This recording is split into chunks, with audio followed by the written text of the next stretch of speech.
people sing, hug each other. Well, we used to, hopefully we will again, and play together, riotously at times.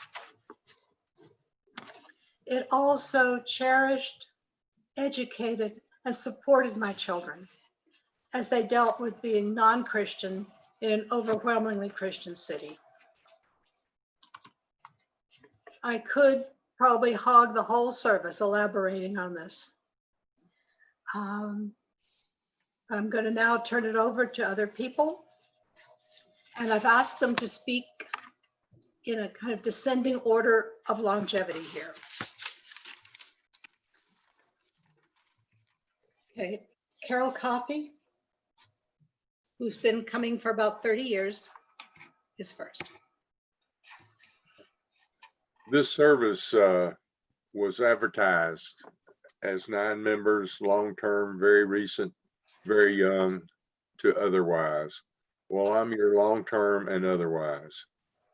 When Suzanne asked me to take part in the service, I hoped to speak first. Why? Because I figured everyone else would pick the same topic about Westside as I. Thinking about what I would wear for this COVID time Zoom service, a Westside sweatshirt appeared in my closet. I'm wearing it. The sweatshirt has a circle that says cooperation, acceptance, compassion, love. All attributes that I love about Westside. But to me, what stands out above all at Westside is friendliness. The friendliness is what impressed me when I first came to Westside in 1991. Most of my closest friends I met here at Westside, and the friendliness at Westside is here every time we meet. Through the years, Westside has grown even more friendly. We greet every visitor and welcome them to church. Good to have you here. How did you learn about us? We hope you will return. If they have questions we can't personally answer, we find someone who can help.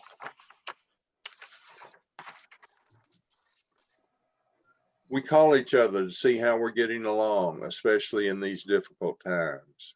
After our service coffee time is a great opportunity to talk to everyone and to catch up on what is going on in their lives.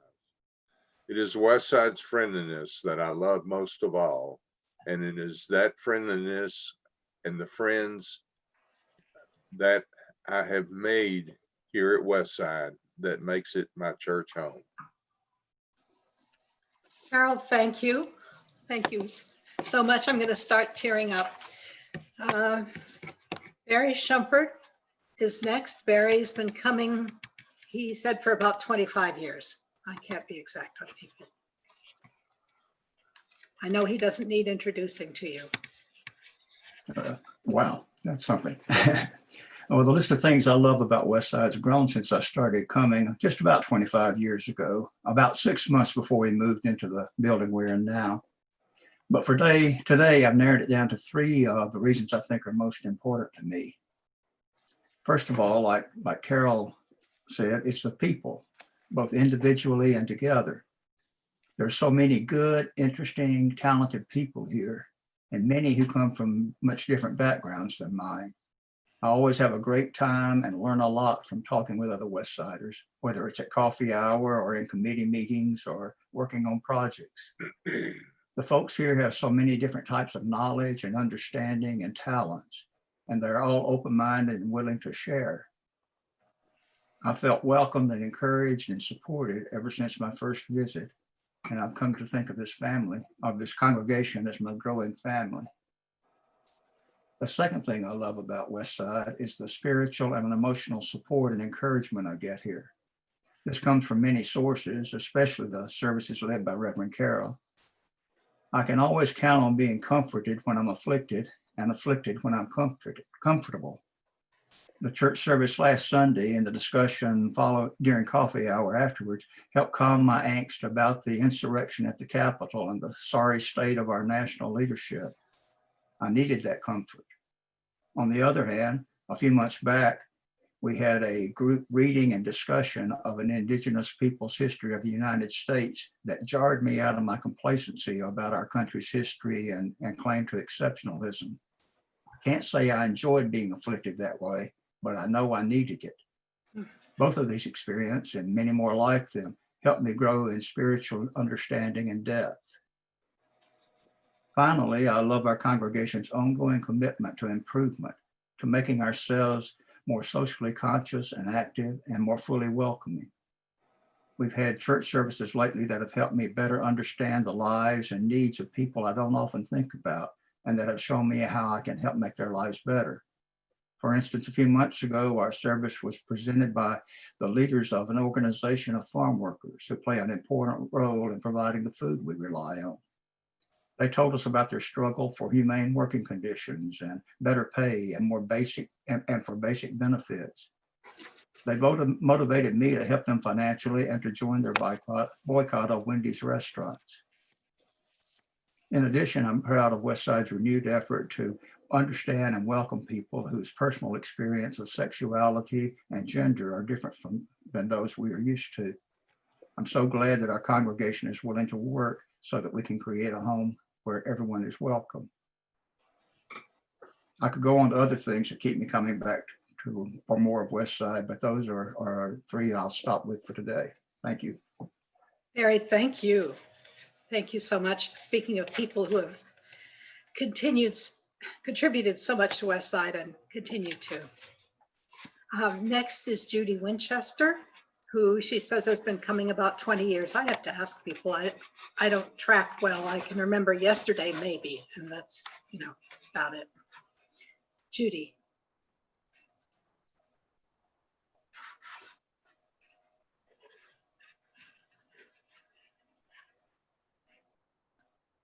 Judy, you need to unmute. You're muted, so you'll need to unmute and start with yourself unmuted there.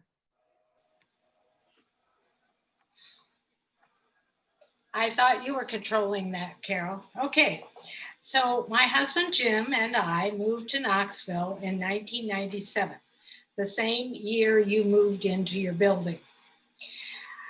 We picked Knoxville as a place to retire because, among other reasons, because it had 3 UU churches.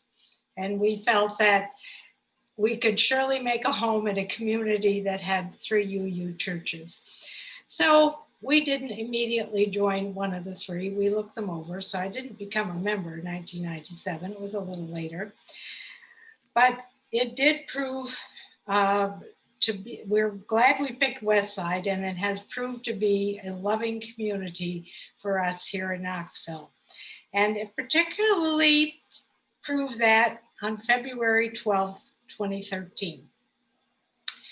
My husband has a condition called, which leads to his becoming totally blind. And in February of that, I took him to Birmingham to a VA school for the blind. And 1 week later, I was hit by a car in a parking lot. And I broke both my legs and my left arm. So I was kind of all alone. At the hospital, they said, "Is there somebody you'd like us to call?" So I said, "Call the minister of my church," which at that time was Mitra Japarzina. That's always a mouthful to say. And in no time, she was at the hospital. And she didn't come alone. She brought along Keith and Debbie Schleifer. And so they were there for me while I was getting a diagnosis and finding out what was actually wrong, and that I wasn't going to make it to the Tennessee Theater that night. Up to that point, I was just been thinking about how fast can I get out of here, and I better not wear high heels. But anyway, all the realities began to hit home, and I was admitted to the hospital, of course. I was there a week, and then went for 2 weeks to a rehab center. So like I said, we had no family here, and it was the church that took care of me. They really, really did. So I wanted to name some of those people that did so much for me. One, when I went from the hospital to the rehab center, first they said, oh, the rehab center will furnish gowns. Lo and behold, I got there, they didn't. So the only thing I had to wear was the gown they'd sent me there in from the hospital. So Ellen Greenwood went shopping and got me some appropriate gowns with the back that opens up. And then Lois Calhoun came through with, well, she had a nice nightgown that she never wears. It just stays in the drawer. We could just cut it up the back. Okay, did that. All right. And then later, Jeff Mazeroff's mother, Sarah, actually made me another gown. Wow. Meantime, we're going to have to move a hospital bed into my house. Well, that sort of means that the dining room table's got to get taken apart and moved to upstairs. And oh, and by the way, we'll have to move the couch too. And then there's the piano. So you guys came through for me, and it was Richard Litch and some other guy. I'm sorry, I've forgotten. There were just so many people that came through in so many ways that helped. But anyway, they went in my house, they moved my furniture, got ready for the hospital bed. Oh, but this hospital bed, it has to have extra long single bed sheets and a mattress pad. So Matra's off to the store buying me sheets out of the minister's discretionary fund, getting them to my house so I have a bed to go into. Well, it would be nice if we could have like a little board at the door maybe, so it's not so hard to get the wheelchair up in there and for the ambulance crew to get their bed up into there when they bring me home. So David Bechtel to the ramp. Yes, he could do something about putting a little board on there. David Bechtel built me a L-shaped ramp that had the ambulance crew in awe when they came to bring me in. And he just went way beyond what anybody would ever think someone would do. And that served me well for about 3 months. It was really, really great to have that great ramp out there. And oh gosh, there are just so many things that happened. So I get home and Kroger called. Some special order that I'd made there is there and ready to be picked up. Oh, what to do? Robin Hill went and picked it up for me and brought it for me. Later, Robin Hill loaned me a walker when I was able to put weight on my legs again. Oh, and how about that car sitting in the parking lot that I never got into? Can't just leave it sitting in the parking lot forever. So Keith and Debbie Schaefer went and got my car, took it to their house and parked it out in the back and watched over it for a couple of months till I could use the car again. Let's see, there was just so many people that were helpful. Sue Draper, oh, she visited often and I so much enjoyed the hyacinth plant that she brought to me. It was a great joy. Oh, and then even back when I was in the rehab center, I was going to have to go to the doctor's office by ambulance. And I thought, I really think I should have somebody go with me. So I have to say, while I was there, I had two things that to hang on to. I had a phone and I had my directory for the church. So I thought, who can go in with me in the ambulance? How about Linda Morrison? Call up Linda Morrison. Sure, she could go for a ride with me in the ambulance, and thank God she did. Because when we got to the doctor's office, the doctor had only seen me in the hospital, so once I got to his actual office, they had all this paperwork for me to fill out. Well, I'm flat on a gurney from the ambulance, and I only got one arm that works. She filled out all that paperwork for me. I don't know how I would have handled that if I hadn't had her with me to fill out their paperwork. And it just goes on and on and on. That's how Westside came through as my loving community. Thank you, Judy. Thank you so much. Next up is Rita Lund, who she said has been coming for about 13 years. Unmute myself. Can you hear me? The host has found. Oh, unmute myself. Special window there. Now, can you all hear me? Yes, now. All right. My name is Rita Lund. I guess I'm like the bad penny that keeps turning up. I have no prepared remarks.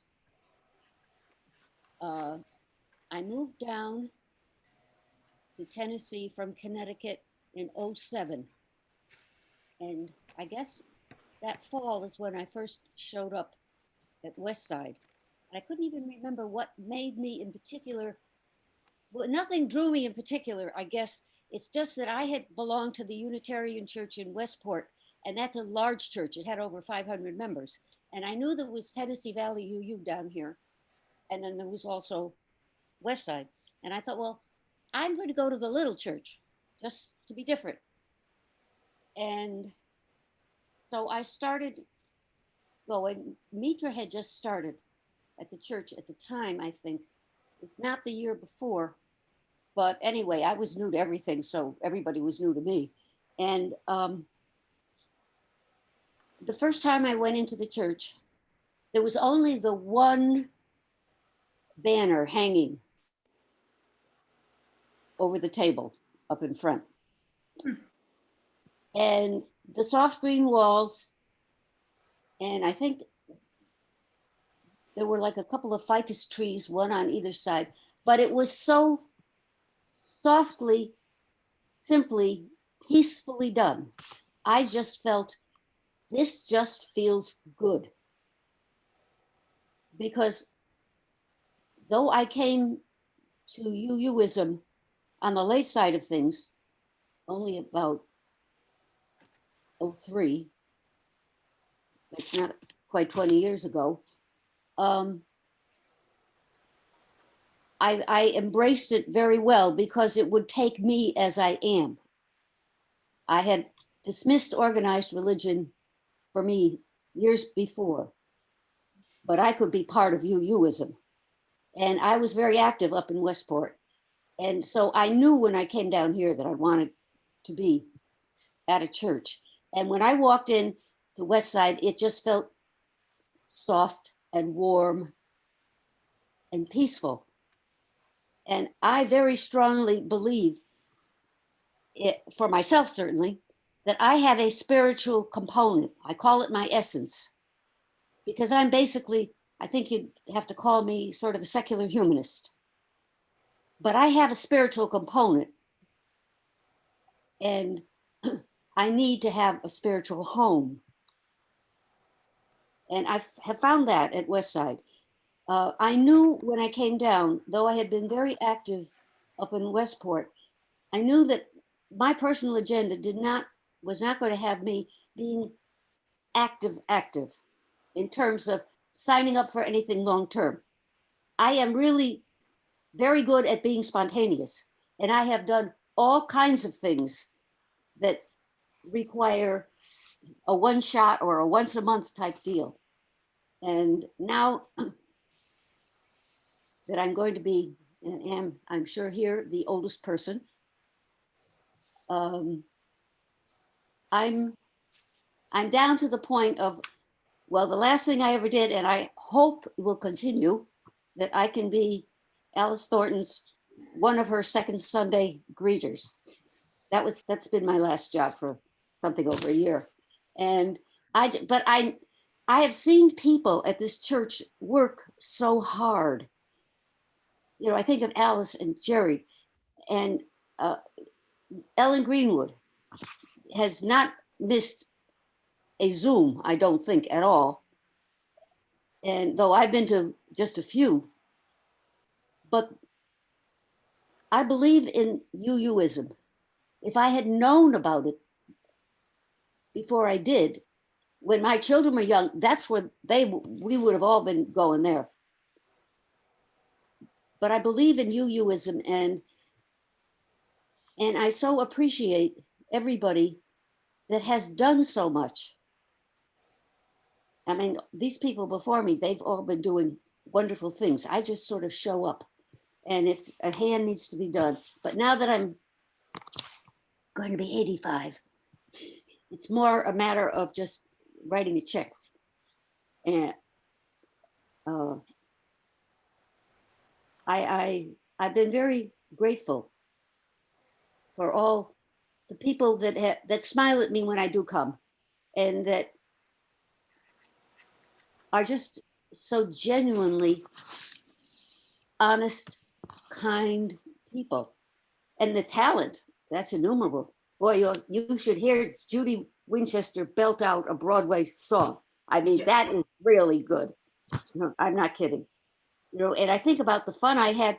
I was in the mid 70s, I was a camp counselor for Jonas at Camp Quest for 3 years. That was an opportunity that I loved being a camper. And so when I got to be a counselor, it was exhausting, a 24/7 hour, week at a time, but it was so rewarding. And to see the youngsters. And there've been so many good things that I've been allowed to be part of, even on my own terms. So I appreciate that very much. And I so believe in UUism for people. It allows people to expand their minds and be rational and think about what's valuable in life. And so I just applaud what everybody has done and continues to do. That's it. Thank you, Rita. Sandra Thomas has been coming for about 10 years, and she's going to speak next. Well, one of the privileges of being far along in the program is that I've been sitting here crossing out, well, I don't need to say this, I don't need to say that. I would be incredibly redundant because so many of you have already said things that I would have said. So I'll try to maybe add something that hasn't been said so much, and I'll pick up on what Rita said about UUism, because one of my lifelong struggles was to find a church where I fit. And I have at various times been a Catholic, been a Methodist, been a Presbyterian, been an agnostic, been a secular humanist, an existentialist. And I wanted to just read, this is not very long, but I wrote, this is it from my journal when I was 51. I won't tell you how many years ago that was, but I wrote this in my journal when I was 51. In terms of religion, I'm still seeking. I can't find a church with the following creed. And so I wrote down my creed. And when I came to Westside the first time, I saw the 7 principles on the program, and there it is. But this is the way I worded it. Number 1, man is basically good, not evil. Number 2, there is no one true church with the correct answers. Number 3, most of the Bible is myth, legend, and or primitive attempts to explain phenomena. Number 4, we do not achieve salvation by the human sacrifice of a carpenter 2,000 years ago. Each must find his or her own way. Number 5, there are no easy answers or shortcuts. And number 6, there is a higher wisdom greater than our own. It is a mystery that some give the name God. I can't embody it as a man. I can come close to it in nature, music, rare experiences with people, events of good fortune, and synchronicity. So I think you could see I was a UU and I didn't know it. And I was happy to come to a place where I could be with so many people who are thinkers and questioners and learners of so many different persuasions and have so many different spiritual practices. And why is church important? To me, we all have our individual spiritual practices, but you can see from what I wrote in my journal, I was looking for something that was a collective, something with other people. I think the individual spiritual practices, no matter what they are, they're not enough. They don't fill us with those things other people have mentioned about warmth and friendliness and support and comfort and challenge and so forth. The end. Thank you, Sandra. Next, I'm so glad I can ask Layla and Joey Galt, who both agreed to speak, which I think can be really difficult when you haven't been doing it for decades. But they've been coming since they were very small. Ellen said she was thinking for Layla it was the nursery, so they have a good deal of experience, and thank you both. I don't know who's talking first. Go but- first. Go first. Well, I miss Yeah. I miss the congregation. Sort of, this is sort of redundant, but I do. I miss like the congregation and everyone that's all welcoming and just what? Yeah. Just I miss everyone and just having fun with everyone and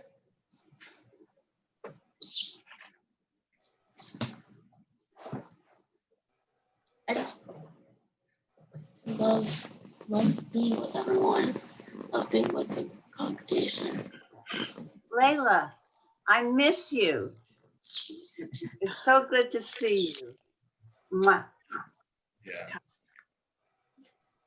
I miss Hogwarts.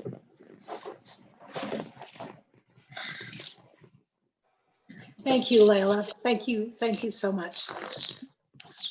What I really love about Westside is specifically with Owl and like my age between 10 and 13 was just how formative it was to have such supportive people within the community and within our congregations, because we have people from not only differing age ranges, but differing amounts of experience in fields that I appreciate, fields that I want to go into.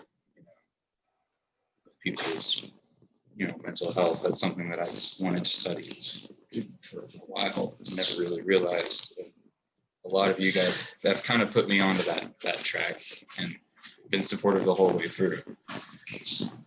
And Owl was definitely a big part of that.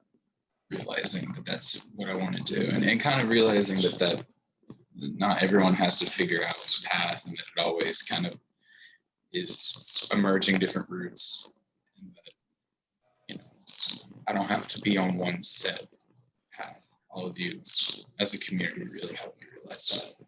I'm very grateful and thankful for the entire church as a congregation.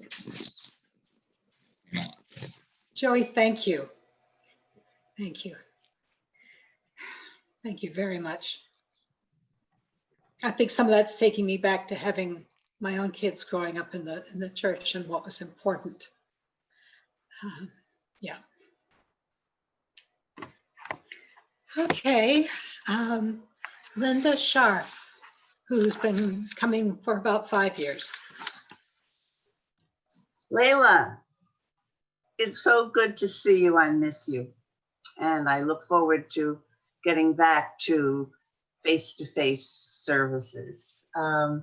When Suzanne called me and asked me if I would like to be part of this program, it was a breath of fresh air. During the pandemic, Evans and I, for various reasons, have not been able to attend outdoor services, and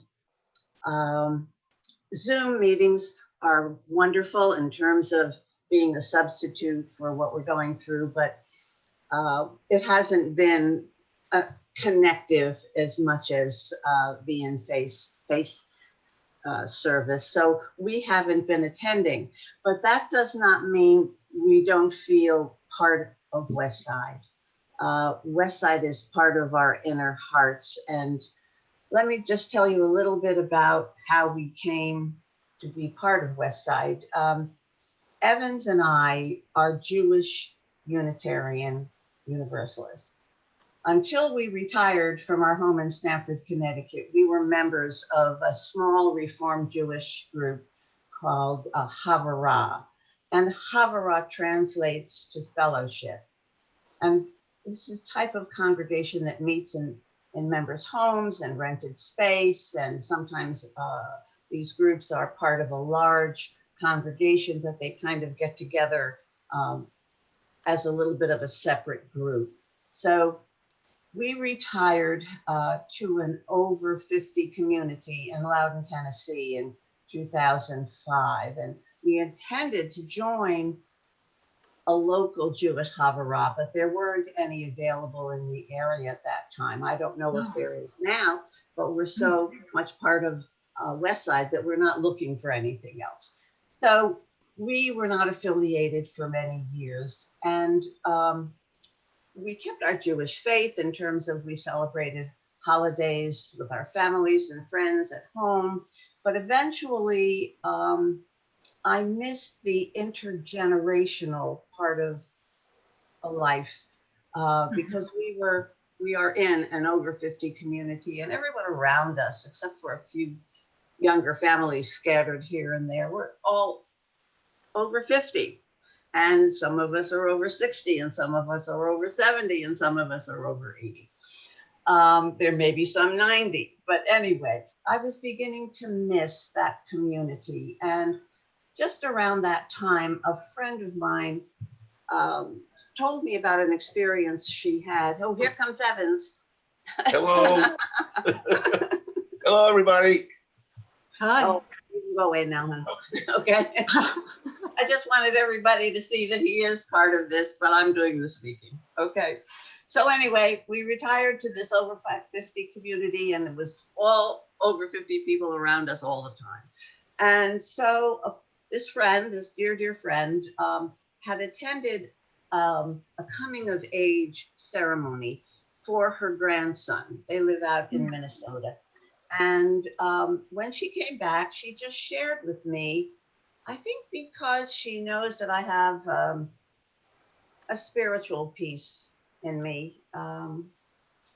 And she thought this would be very useful to the fact that she also knew that I was missing this spiritual piece in our lives, even though we were very busy and social.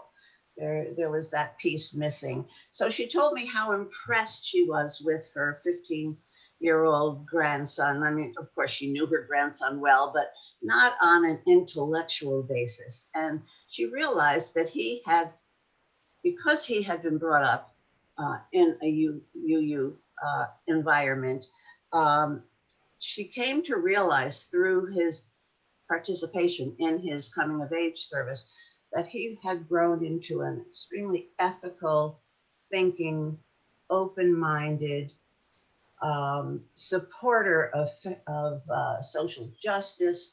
And she was just kind of overcome with how UU had such an influence on him. And all of those things rang very true to me as to what I needed to. So I got onto Google, which I do regularly, to find out more about UU. It was something that wasn't part of my intellectual knowledge.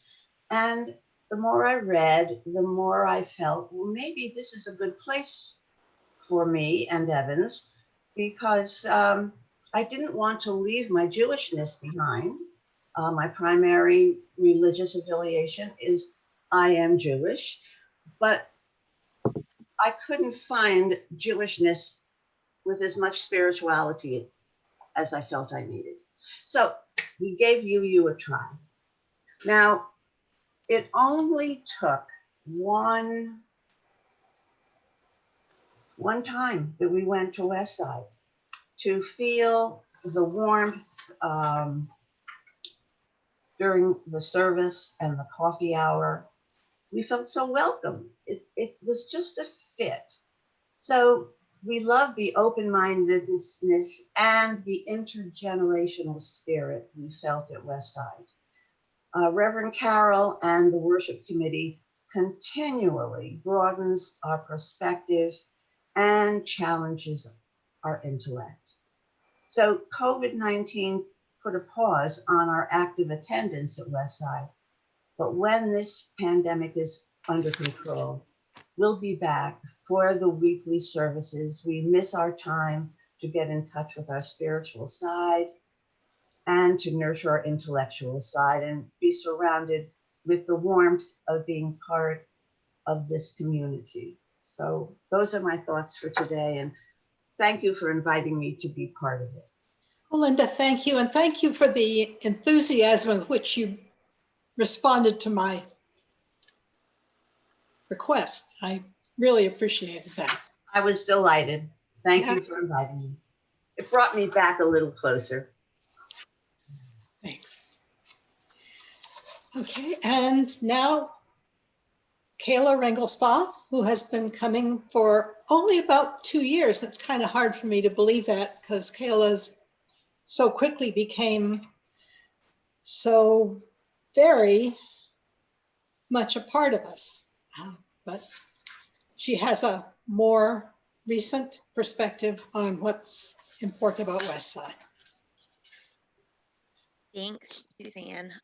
So as she said, my name is Kayla, and I use she, her, and they, them pronouns, excuse me. And I've been coming, I think the first time I went to Westside was about 3 or 4 years ago. I don't remember how old Henry was, but Helen's child was like just born. So, and then I started coming more regularly about 2 years ago. Westside is just a community of warm-hearted individuals who seem to have a knack of reaching out just when you need them to. Over the past year, we've all faced times of uncertainty and trepidation as we navigate perilous waters fraught with solitude and pestilence. For me, in my darkest hours through early pregnancy and my subsequent miscarriage, threats of eviction, and when literally everything was falling down around me, I had Westside to help hold me up and guide me. I remember one of my first times participating with the congregation at large was a Joys and Concerns, when I asked everybody for tots and pairs, not thoughts and prayers, but I remember tots and pairs, because we were living in a hotel in Cleveland. My husband had lost his job, and I didn't know how we were going to be making rent or what we were going to do. And I remember just the outpouring of love that came from everybody. And it was kind of in those moments that I was like, yeah, I need to go back to Knoxville, if nothing else, than to be with this church. So this past year, it's kind of happened again where Westside's been there for me through everything. So our socially distant outdoor services provided a moment of relief as everybody kind of came together in the warmer weather. Various Zoom offerings made it possible to be together while yet still alone. For example, our Thursday evening discussions became so much more than a religious education or religious exploration. It became a deep dive into getting to know one another and more of an exploration of self. Through various emails, newsletters, Facebook groups, and more, we've been able to keep in touch. Our recorded services on YouTube are allowing us to reach for those comforting words whenever we need to hear them again. Or if we miss the worship service altogether because life got in the way, we're still able to go back to it. The abundance of ways to access the community at Westside has grown, allowing for more participation and meeting new friends, both near and far. I've noticed here lately at the close of our time together, Reverend Carol uses very familiar closing words, and they're my absolute favorite. She would extinguish the chalice with the following words: "We extinguish this flame, but not the light of truth, the warmth of community, or the fire of commitment. These we carry in our hearts until we're together again." And every time I hear them, it just brings me such comfort, because truly we are like those lit flames. You know, we are the flame of the chalice, bringing light and warmth to each other, standing out as beacons in the dark when we need to find home, rejoicing in our triumphs like fireworks bursting in the sky. And I, for one, am just forever thankful to be committed to a community of such illustrious and hopeful individuals. And it's my pleasure to know all of you. Thank you. Thank you, Kayla. I wanted to summarize and bring another member in. Jane Flanagan and her husband Chuck are still members, even though they are members at Oak Ridge, and that's where they go because it's practically next door to them. But Jane was so much a member of the worship committee, wrote sermons, and to my mind, and I'm sure others, she's still a member of the church. This is from one of her sermons. "As family, we spat and tiff occasionally, then kiss and make up, our differences diminished by the overriding commitment that we have a wonderful church, worth the time and effort we all put into it so endlessly. We each do our utmost, our best, in our own way and from our own perspective." I miss seeing Jane more. Carol, you have closing words?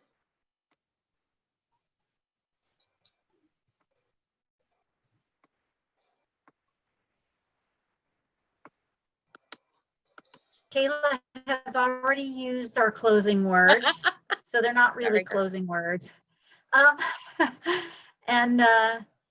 And you know, we're sliding into coffee hour time, so I hope that as we move into our coffee hour conversation time, people will feel free to share anything that's true for them about what you're seeking in community, what you've enjoyed, what you value, what you treasure, and maybe even what you're hoping for, but certainly what brings you here. So our chalice, I will blow out the chalice, but even though we extinguish the chalice, the light of truth, the fire of commitment, and the warmth of community remain alive in our hearts until we are together again.